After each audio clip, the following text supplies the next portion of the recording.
Baik, selamat pagi, saya ucapkan. Jadi saya akan melanjutkan kembali penyampaian materi saya, terkait dengan kondisi politik dan ekonomi bangsa Indonesia pada masa pemerintahan demokrasi liberal dan demokrasi terpimpin, atau bisa dibilang pada masa pemerintahan Presiden Soekarno menjabat dalam hal ini. Nah, kalau sebelumnya Bapak pernah menerangkan bagaimana keadaan politik dan ekonomi pada masa demokrasi liberal berlangsung, di mana dalam hal ini pada masa demokrasi liberal sistem pemerintahannya itulah sistem parlementer. Jadi perdana menteri bertindak sebagai kepala pemerintahan dan presiden bertindak sebagai kepala negara atau simbolis dari negara itu sendiri. Nah, bagian yang ketiga atau sub pokok bahasan yang ketiga itu adalah Indonesia masuk pada masa demokrasi terpimpin. Jadi di sini dalam hal ini tidak ada lagi yang namanya perdana menteri dan juga sistem pemerintahan parlementer. Tapi sistem pemerintahannya lebih kepada sistem pemerintahan presidensial. Jadi dalam hal ini presiden dan presiden itu bertindak sebagai kepala negara dan sebagai kepala pemerintahan, menjabat keduanya. Nah, apa sih yang menyebabkan kembali lagi perubahan sistem pemerintahan yang dilakukan oleh Presiden Soekarno pada waktu itu? Jadi kita lihat uh, satu persatu dalam hal ini.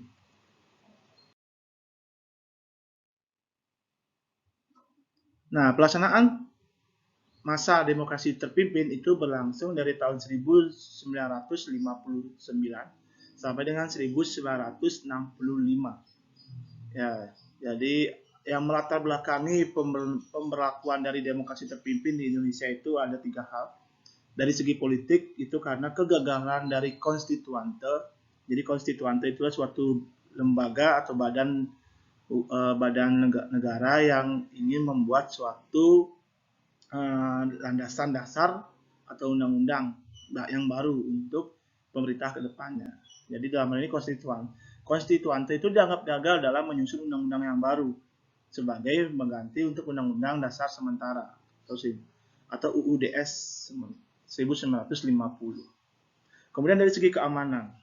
Ya, jadi kalau kalian lihat di video sebelumnya, pada keadaan keamanan atau kondisi keamanan pada masa demokrasi liberal itu cukup bisa dibilang sangat kacau, bukan cukup lagi tapi sangat kacau bisa dibilang ya, karena menyebabkan terjadinya kondisi di daerah-daerah itu menjadi tercekam atau menjadi ancaman bagi masyarakat sipil. Ya, jadi gerakan-gerakan separatisme inilah yang membahayakan bagi kelangsungan integrasi bangsa Indonesia. Nah, inilah yang menjadi pemikiran Presiden Soekarno mengubah kembali sistem pemerintahan di dalamnya. Dan dari segi ekonomi, itulah juga sekarang akibat dari pergantian kabinet, pergantian perdana menteri, membuat juga berpengaruh terhadap pergantian ekonomi yang ada di Indonesia. Sehingga belum menggunakan program kerja ini atau program ekonomi ini sudah keburu diganti dengan program ekonomi yang baru. Nah, hal inilah menjadi juga pemikiran Presiden Soekarno, sehingga program ekonomi itu dianggap tidak maksimal dalam dalam merencanakan ekonomi Indonesia bagi kedepannya.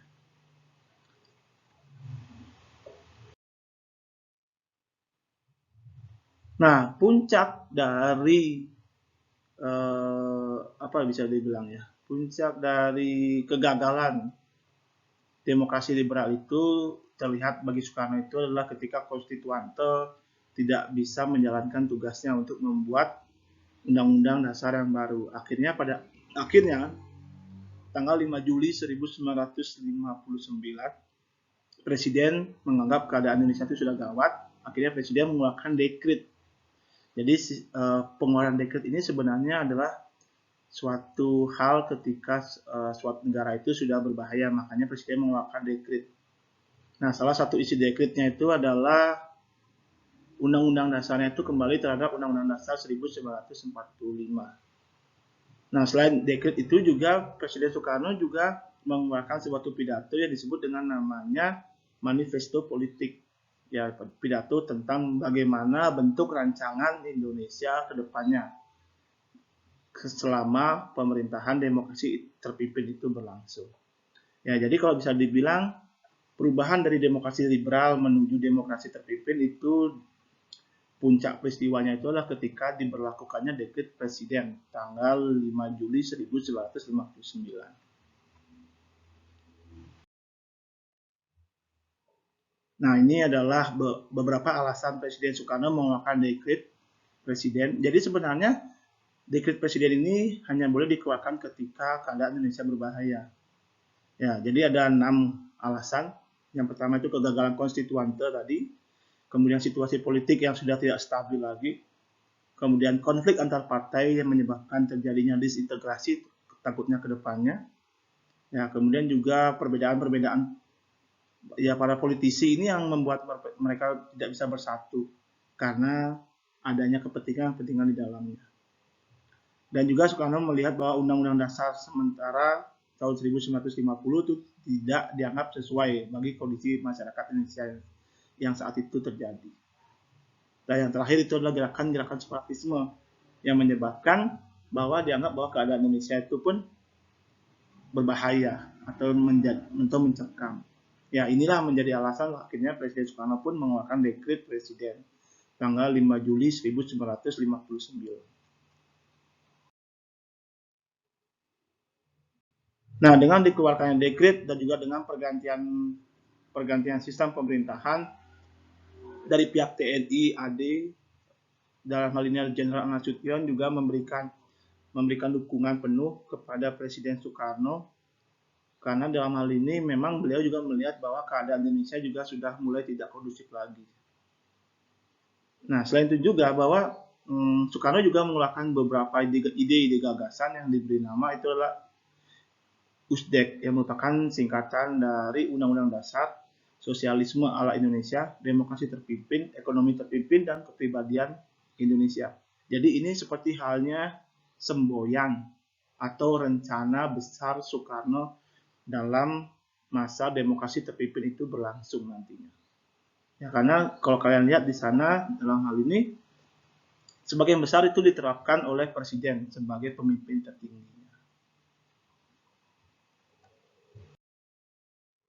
Ya, ini adalah bagaimana bentuk kabinet yang dilakukan oleh Soekarno atau yang dibentuk oleh Soekarno sendiri. Ya, dari kurang lebih itu ada 6 kabinet dari yang namanya Kabinet Kerja pertama tanggal 10 Juli 1959 sampai dengan Kabinet Dwi Kora kedua tanggal 24 Februari 1966 itu semua dipimpin oleh Presiden Soekarno sebagai pemimpinnya. Sedangkan di bawahnya, para menteri-menterinya itu ditunjuk langsung oleh Soekarno dalam hal ini. Bukan dari partai, bukan memang sih dari partai, tapi di sini adalah yang menunjuk itu adalah Soekarno-nya, bukan dari usul-usulan partai itu sendiri.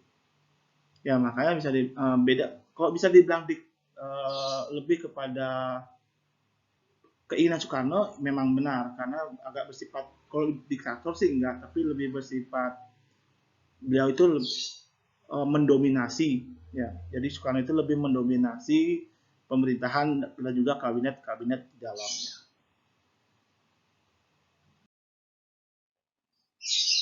Nah, ini adalah beberapa peristiwa-peristiwa penting yang terjadi pada masa demokrasi terpimpin berlangsung. Jadi pada waktu itu bisa dibilang kekuatan politik itu terfokus menjadi 3 kekuatan besar. Yang pertama itu adalah Soekarno sebagai pemimpinnya, kemudian TNI AD ya sebagai lembaga pertahanan di dalamnya, dan juga PKI itu adalah bisa dibilang partai besar dan juga bisa dibilang pengaruh Soekarno atau bisa dibilang pengaruh komunis itu juga mempengaruhi pola pemikiran Soekarno itu sendiri.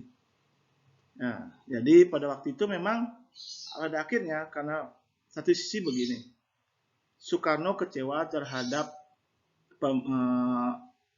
orang-orang Eropa, terutama itu adalah Amerika Serikat. Ya nanti dalam perkembangannya kalian bisa lihat pada waktu tahun 1960 Indonesia sempat keluar menjadi menjadi keanggotaan PBB pada waktu itu karena kekecewaan terhadap Malaysia, pertentangan terhadap Malaysia. Nah, satu sisi juga bisa dibilang Soekarno kesal terhadap kebijakan-kebijakan dari pemerintah orang atau bangsa-bangsa Eropa, salah satunya itu Amerika. Sehingga di sini politik haluan Soekarno tidak lagi mengarah kepada politik ke Amerika, tapi mengarah kepada politik ke komunis. Nah, makanya salah satu ide gagasan Soekarno tadi nantinya itu adalah menyatukan 3 ideologi besar yang ada di Indonesia. 3 ideologi ini adalah ideologi nasionalis, kemudian ideologi agama lewat Islamnya mayoritas, kemudian ideologi komunis. Jadi ketiganya itu disatukan supaya menjadi bagian yang dikenal dengan namanya ideologi Nasakom. Nah, nantinya dalam perkembangan berikutnya ternyata bisa dibilang antara agama Islam dengan komunis itu bisa dibilang tidak bisa bersatu. Ya mungkin kalian sudah tahu lah bagaimana ideologi komunis itu sifatnya dengan ideologi agama dalam hal ini. Nah hal inilah pada lambat laun ternyata Nasakom ini pun tidak berhasil dijalankan oleh Soekarno. Nah puncaknya itu adalah ketika nanti peristiwa G30S PKI berlangsung. Nah, peristiwa lainnya itulah memang bisa dibilang terjadi inflasi yang tinggi dikarenakan Soekarno menggenjot atau jor-joran membuat rencana besar untuk pembiayaan penyelenggaraan olahraga. Ya, jadi tadi saya katakan di sebelumnya bahwa Indonesia tidak ingin lagi berpihak kepada atau mau bekerjasama dengan bangsa-bangsa Amerika dan juga Eropa.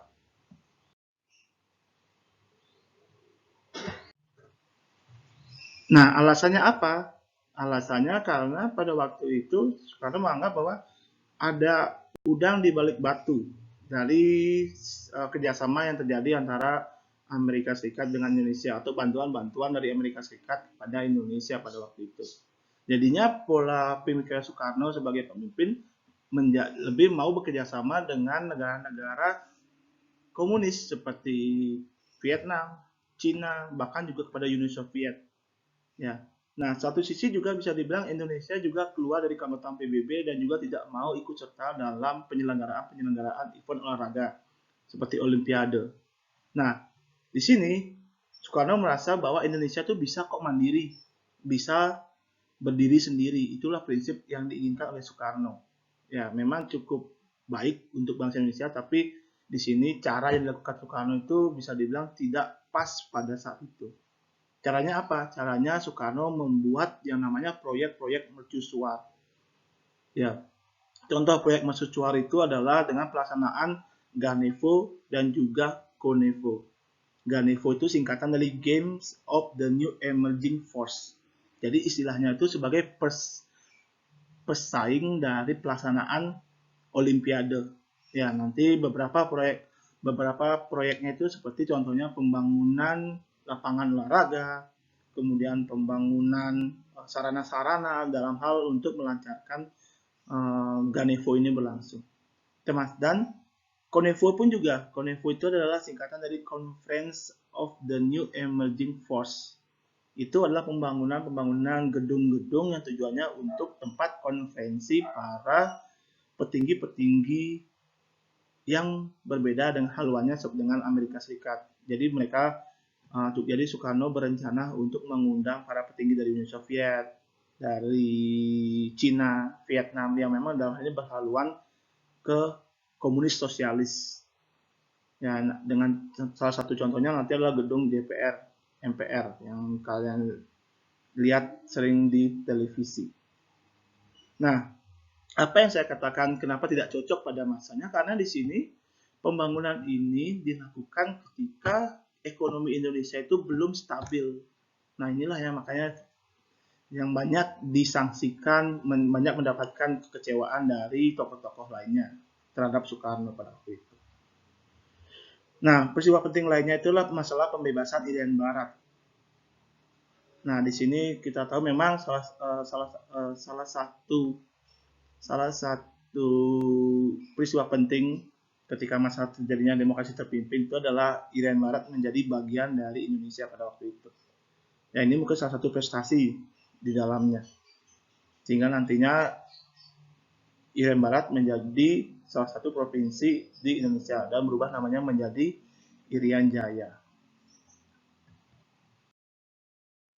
Nah, ini yang saya sampaikan tadi terkait dengan Konevo dan juga Ganevo itu sendiri.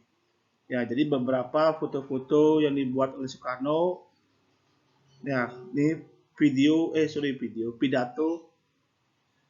Kemudian juga ini adalah pelaksanaan Ganevo yang terjadi pada tanggal 10 sampai dengan tanggal 22 November 1963.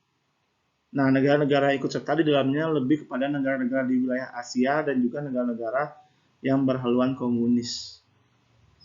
Ya, inilah salah satu cara juga Soekarno menganggap bahwa Indonesia bisa kok berdiri sendiri, Indonesia bisa kok mandiri tanpa harus meminta bantuan kepada Amerika Serikat sebagai negara terbesar pada waktu itu. Nah, ini beberapa gedung-gedung atau proyek-proyek mercusuar lainnya. Ya, jadi ada Monumen Nasional, kemudian juga ada Istora Senayan yang sekarang dikenal dengan namanya Stadion Utama Senayan kan. Kemudian Jalan Raya Semanggi yang kalau bisa dibilang berdekatan juga dengan Istora Senayan ya. Dan juga ini adalah patung selamat datang. Ini adalah beberapa proyek-proyek yang memang banyak mengambil anggaran-anggaran di dalamnya. Biaya cukup besar pada waktu itu. Nah, ini Hotel Indonesia, salah satu hotel yang dibangun sebagai tempat jamuan para tamu-tamu besar selama pelaksanaan Konevo dan Ganevo itu sendiri.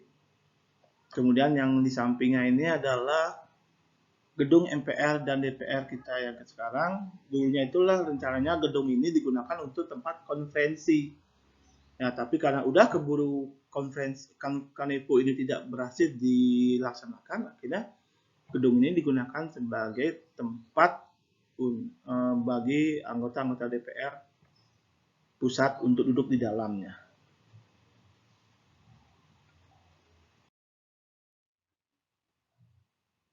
Nah, selain itu juga beberapa peristiwa-peristiwa penting semasa pelaksanaan demokrasi terpimpin itu berlangsung, itu adalah pembentukan poros Jakarta, Phnom Penh, Hanoi, Peking, dan juga Pyongyang sebagai poros dari negara yang anti-imperialisme dan anti-kolonialisme. Ya, inilah sebagai bukti bahwa Indonesia itu tidak ingin atau tidak mau bekerja sama dengan Amerika Serikat atau negara-negara imperialisme. Amerika Serikat, Inggris, Belanda, Prancis, dan lain sebagainya. Malahan Soekarno lebih ke pemikirannya lebih kepada negara-negara yang sosialis. Ya tadi Phnom Penh itu adalah dari Vietnam, kemudian Hanoi, ya kemudian Peking dan juga Pyongyang. Pyongyang itu adalah Korea Utara yang sekarang ini dia. Nah, tapi dalam hal ini memang pemikiran pola pikir Soekarno yang sudah lepas dari kolonialisme dan imperialisme itu juga membuat akhirnya nantinya Soekarno itu pun dijatuhkan. Ya, jadi puncaknya itu adalah terjadinya peristiwa G30S PKI atau Gerakan 30 September 1965. Gerakan ini atau peristiwa ini menjadikan atau mengakhiri kekuasaan Soekarno sebagai presiden pada waktu itu. Ya, dengan akhir dari peristiwa ini, pada akhirnya Soekarno pun jabatannya pun diturunkan sebagai presiden dan mengakhiri dari jabatan Soekarno sebagai presiden, mengakhiri berakhirnya masa demokrasi terpimpin pada waktu itu. Politik kondisi Indonesia pada masa demokrasi terpimpin berlangsung. Ya, jadi perubahan-perubahan politik, perubahan-perubahan haluan dari pemikiran Soekarno yang tidak mau bercenderung kepada bekerjasama dengan Amerika karena dia imperialis dan juga kolonialis, malahan lebih kepada cenderung kepada negara-negara sosialis seperti Cina, Korea Utara, kemudian juga Uni Soviet pada waktu itu. Sehingga nantinya pada akhirnya peristiwa G30 PKI menyebabkan Soekarno pun harus dijatuhkan. Nah, sekarang kita lihat bagaimana keadaan kondisi ekonomi pada masa pelaksanaan pemerintahan demokrasi terpimpin berlangsung. Ya, jadi sistem ekonomi yang diterapkan oleh pemerintahan Soekarno pada masa demokrasi terpimpin lebih kepada menerapkan sistem perekonomian etatisme atau kegiatan ekonomi yang diatur dan dikendalikan oleh pemerintahan secara langsung. Ya, jadi tidak lagi adanya perdana menteri, tidak ada lagi beberapa lembaga-lembaga, tetapi langsung kepada pemerintah. Nah, dampaknya di sini kita lihat karena memang bisa dibilang dominasi dilakukan oleh pemerintah, dominasi dilakukan oleh presiden pada waktu itu, sehingga lebih banyak mengabaikan prinsip-prinsip dasar ekonomi. Ya, salah satunya tadi proyek-proyek mercusuar, proyek-proyek besar inilah yang menyebabkan banyak anggaran-anggaran itu dikeluarkan. Ya, jadinya akhirnya perekonomian di Indonesia pun sempat defisit sangat tajam. Nah, beberapa program ekonomi yang sempat diterapkan pada masa demokrasi terpimpin itu contohnya deklarasi ekonomi atau disingkat namanya DEKON. Nah, tujuan dari pelaksanaan DEKON itu adalah menciptakan ekonomi yang bersifat nasional dan demokratis dan terbebas dari yang namanya pengaruh imperialisme. Nah, namun yang terjadi malahan berbeda. Ya, terjadi stuck perekonomian atau stagnasi perekonomian di Indonesia. Bahkan bisa dibilang karena saking tidak bisa berkembang, karena stuck di tempat, harga-harga pangan itu malahan meningkat tajam hingga sampai 400%. Sehingga menyebabkan akhirnya banyak tidak berhasilnya proses jual beli, kemudian rakyat juga menderita karena harga-harga yang sangat mahal. Kemudian program yang kedua itu adalah program devaluasi. Jadi di sini pemerintah Indonesia pada masa itu sempat melakukan pengurangan angka 0, 3 angka 0 di belakang suatu nilai mata uang itu sendiri. Ya, jadi untuk tujuannya itu untuk mengurangi inflasi sih, tapi tidak menghilangkan nilainya. Ya, jadi misalkan harga telur itu harganya 1.000, kemudian diganti setelah didevaluasi menjadi harganya Rp1. Itu maksudnya. Nilainya tetap sama, cuma angkanya saja yang berbeda. Itu maksud dari devaluasi. Nah, tapi ternyata dalam praktiknya pelaksanaan devaluasi ini bukannya bisa mengatasi masalah inflasi, malahan memperparah terjadinya inflasi itu sendiri. Sehingga bisa dibilang dua program ekonomi itu pun tidak bisa memberikan pengaruh atau dampak yang positif bagi keadaan ekonomi di Indonesia. Ya, itulah bagaimana keadaan politik dan keadaan ekonomi Indonesia pada masa demokrasi terpimpin berlangsung. Bagian yang ketiga dari materi kita di bab yang kedua itu adalah perbedaan antara pelaksanaan demokrasi liberal dengan pelaksanaan demokrasi terpimpin pada masa pemerintahan Presiden Soekarno. Nah, perbedaan ini dibagi menjadi 3 poin atau 3 hal. Yang pertama itu adalah dari keterkaitan dengan masalah kedaulatan rakyat. Yang kedua itulah keterkaitannya dengan masalah pembagian kekuasaan. Dan yang ketiga itu adalah keterkaitannya dengan masalah pengambilan keputusan. Ya, jadi ketiganya, jadi masing-masing kita akan bahas. Yang pertama itu dari keterkaitan masalah kedaulatan rakyat. Nah, pada masa demokrasi liberal berlangsung, di sini bisa dibilang kedaulatan rakyat itu dilaksanakan sepenuhnya oleh DPR, yang dalam hal ini adalah parlemen sebagai pelaksana pemerintahan di dalamnya, ya, sebagai lembaga legislatif. Kemudian juga dalam masalah kedaulatan rakyat, DPR dapat membentuk dan membubarkan pemerintah dan juga kabinet. Ya, jadi kalau bisa dibilang di sini lembaga DPR lebih mendominasi dibandingkan dengan Perdana Menteri saat itu. Jadi karena bisa dibilang Perdana Menteri itu hanya sebagai pelaksana, sedangkan yang mengeksekusinya itu adalah DPR.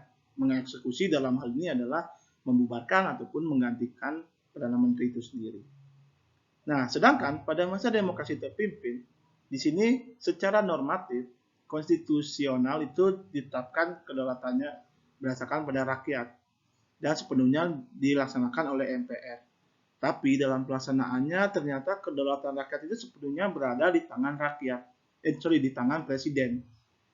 Ya, jadi segala keputusan, pengambilan keputusan yang sebenarnya oleh rakyat dalam hal ini DPR, tapi di sini tidak ada, DPR itu hanya sebagai simbol saja. Karena pengambilan keputusan itu dilakukan sepenuhnya oleh presiden. Makanya saya katakan tadi, pada masa demokrasi terpimpin, presiden itu lebih mendominasi dibandingkan dengan pada masa demokrasi liberal berlangsung.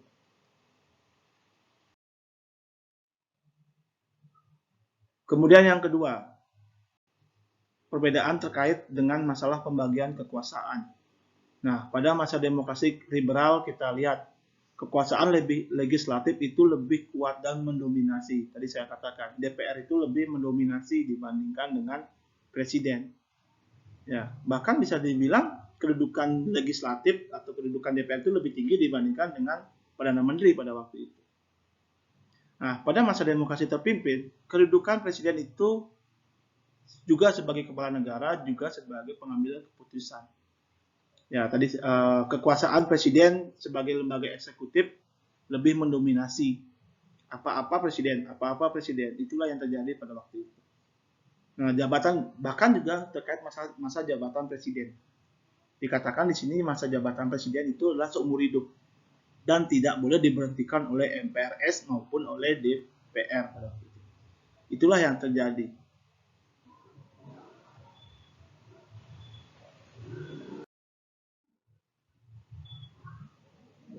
Nah, perbedaan yang ketiga terkait dengan masalah pengambilan keputusan.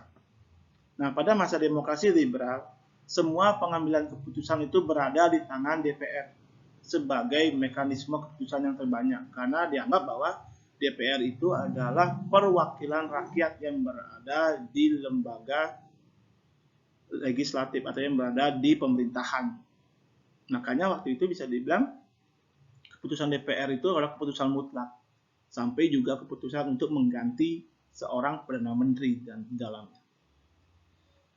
Nah, pada masa demokrasi terpimpin, pengambilan keputusan itu dilaksanakan memang oleh MPR, MPRS, dan juga DPR GR bersama juga dengan presiden. Dengan ketiganya itu mereka ambil keputusan berdasarkan suara yang bulat. Jadi suara bersama dalam hal ini.